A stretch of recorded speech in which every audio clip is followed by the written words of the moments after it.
तो अभी जो हम देखने जा रहे हैं, वहां पर भगवान ये बता रहे हैं कि जो परमात्मा का ज्ञान होता है, तो किस प्रकार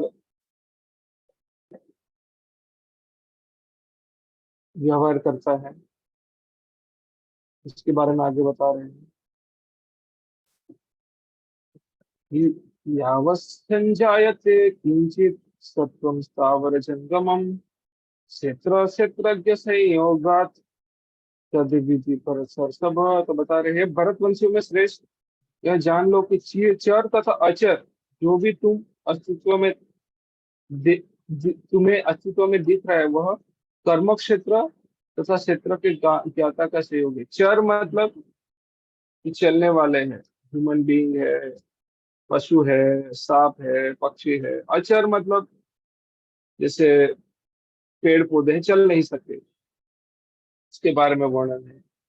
तो वो क्या है, बेसिकली कॉम्बिनेशन ऑफ कर्म क्षेत्र, फील्ड ऑफ एक्टिविटी, और क्षेत्र की ज्ञाता मतलब आत्मा परमात्मा का संयोग है।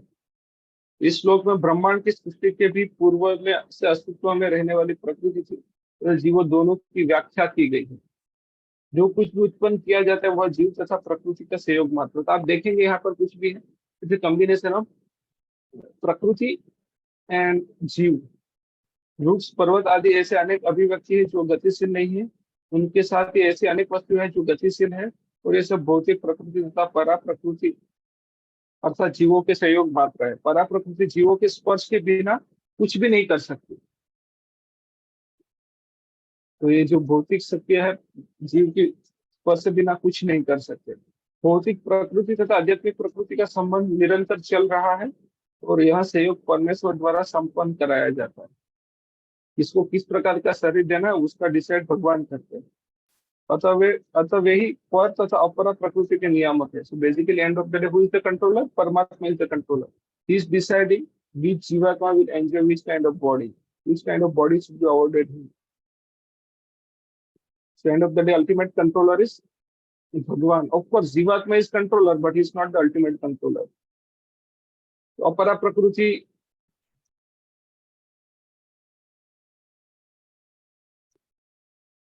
अपरा प्रकृति उनके द्वारा सृष्ट है, और परा प्रकृति उस अपरा प्रकृति में रखी जाती है। इस प्रकार सारे कार्य तथा अभिव्यक्तियां घटित होती रहती है। किस प्रकार से चलता है परमात्मा, किस प्रकार दोनों को कंट्रोल करते हैं, और सृष्टि कैसे चलती है उसके बारे में वर्णन है।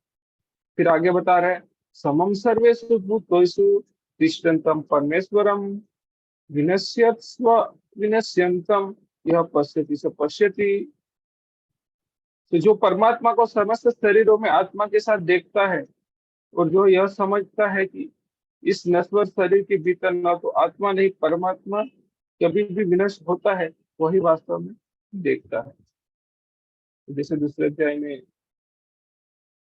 कौन सा श्लोक है, भूल गया, अविनाशी तो तद्विधि है ना विदम से न समावेश, भूल गया कौन सा श्लोक है। बट बोलते हैं शरीर का मृत देखते हैं, लेकिन आत्मा परमात्मा को मृत नहीं देखते, कभी उसका मृत्यु नहीं होता।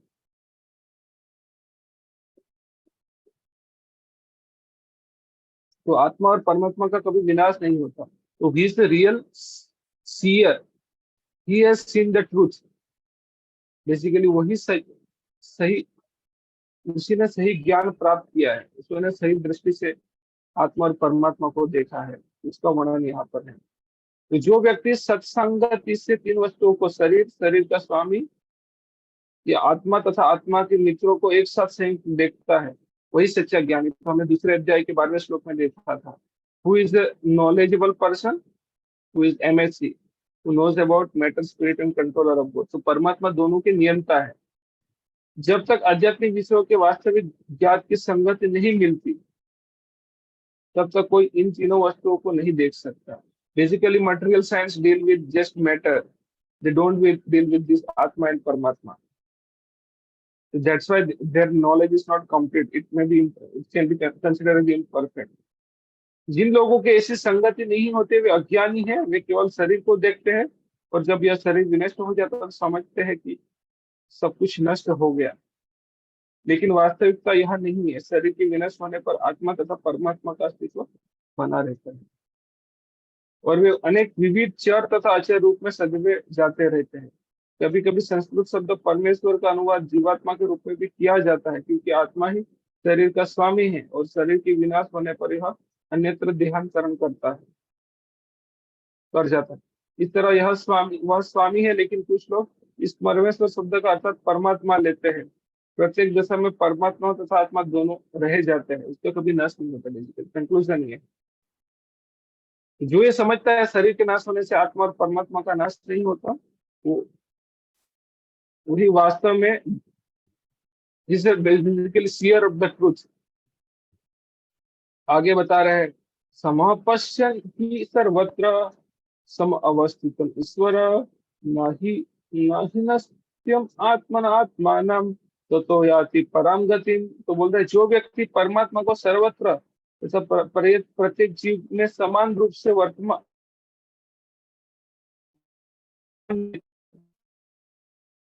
अपने आप को भ्रष्ट नहीं करता, इस प्रकार वह दिव्य गंतव्य को प्राप्त होता है। बेसिकली टू अंडर,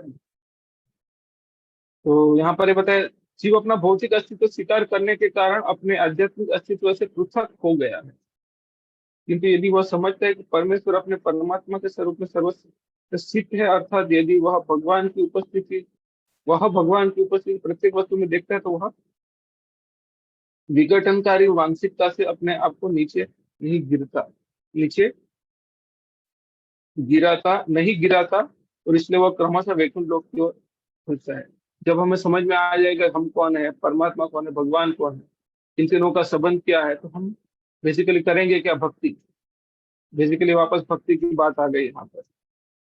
इसलिए बताया जो व्यक्ति परमात्मा को सर्वत्र तथा प्रत्येक जीव में समान रूप से वर्तमान देखता है, मतलब प्रत्येक जीव के साथ देखते हैं एक ही परमात्मा को, वो अपने मन के द्वारा अपने आप को भ्रष्ट नहीं करता।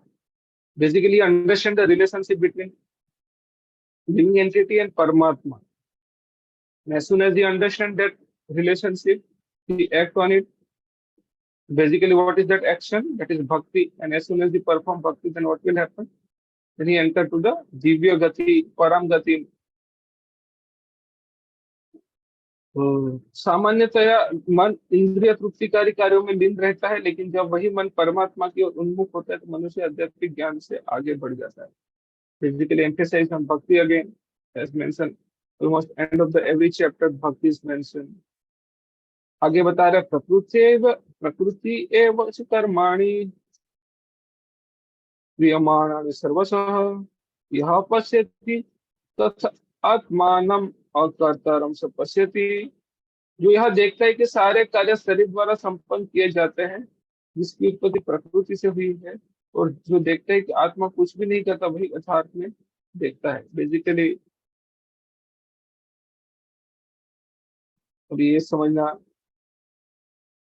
मानो कि आप गलती से आपको एक कंट्री में चले जाइए, जैसे युगांडा, अभी उनके लॉज आपके ऊपर लागू पड़ जाएंगे, आपको पसंद हो या करना नहीं है, फिर भी कुछ चीजें करनी पड़ती। तो बेसिकली यहाँ पर वही चीज है, आपकी एक बार इच्छा हो गई, युगांडा चले गए, तो युगांडा जाने के बाद वहां के रूल्स रेगुलेशन लागू हो जाएंगे, पसंद नहीं होने के बाद भी आपको फॉलो करना पड़ेगा। इस प्रकार हमने एक बार इच्छा तो कर ली कुछ करने का, उसके बाद शरीर मिल गया,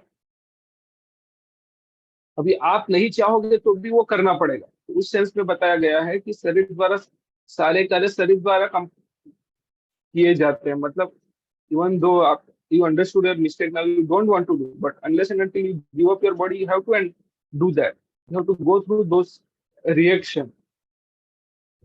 इस सेंस में we are not doer, but body is enforcing action on us. जो ये देखता है कि आत्मा कुछ भी नहीं करता, वही यथार्थ में देखता है, तो वही चीज यहाँ पर बताई है। यह शरीर परमात्मा के निर्देश अनुसार प्रकृति द्वारा बनाया गया है, और मनुष्य के शरीर के जितने भी कार्य संपन्न होते हैं उसके द्वारा नहीं किए जाते। मनुष्य जो भी करता है, चाहे सुख के लिए और या दुख के लिए, वह शारीरिक रचना के करने के लिए बाध्य हो जाता है। उसको कुत्ते का शरीर मिला, जैसे भरत महाराज का उदाहरण आता है, उनको गलती से हिरण के बारे में सोच लिया मृत्यु के वक्त, हिरण का शरीर मिल गया, लेकिन उनकी मेमोरी है, उन्होंने क्या गलती की, अपनी गलती के बारे में रिग्रेट कर रहे, लेकिन जब तक हिरण का शरीर नहीं छोड़ा, हिरण के शरीर में रूप में मृत्यु नहीं हुई, तब तक उनको नया जन्म नहीं मिला। तो वो उदाहरण आता है वहां, शरीर के आधार पर उनको कार्य करना ही पड़ता है। लेकिन आत्मा इन शारीरिक कार्यों से विलग रहता है। यह शरीर मनुष्य की पूर्व इच्छाओं के अनुसार प्राप्त होता है।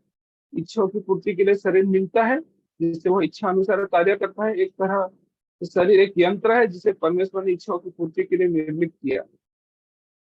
और कौन सा श्लोक है? 15 अध्याय का 7वां श्लोक है। मनस्यस्तानि इंद्रियाणि प्रकृति ममेवांश जीव लोका जीव भूता सनातन मनस्यस्तानि इंद्रियाणि प्रकृति स्थानी कर।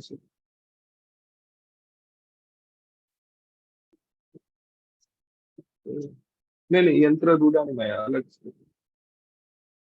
तो एक तरह से शरीर एक यंत्र है जिसे परमेश्वर ने इच्छा पूर्ति के लिए निर्मित किया। इच्छाओं के कारण ही मनुष्य दुख भोगता है, सुख पाता है। बेसिकली हमारी इच्छा सही रखनी है। वो सही इच्छा क्या है? भगवान की सेवा करना। अगर भोगने की इच्छा होगी तो फिर सफर। जब जीव में यह दिव्य दृष्टि उत्पन्न हो जाती है तो वह शारीरिक कार्य से पृथक हो जाता है। और जिसमें ऐसी दृष्टि आ जाती है वही वास्तविक दृष्टा है। तो हमें समझना है बेसिकली हमें कार्य कौन सा करना है। इस प्रकार one who is a seer, what will happen? If he search for all those things, then he will become a uh, drishta, adhyatmic drishta. Means he will see the things in the right perspective, so that he can be free from the bondage of this material world. तो अभी आगे के शरीर में है, तो हमें दिव्यता की ओर कैसे बढ़ना है, तो आगे के श्लोक में उसके बारे में बताया गया है यहाँ पर।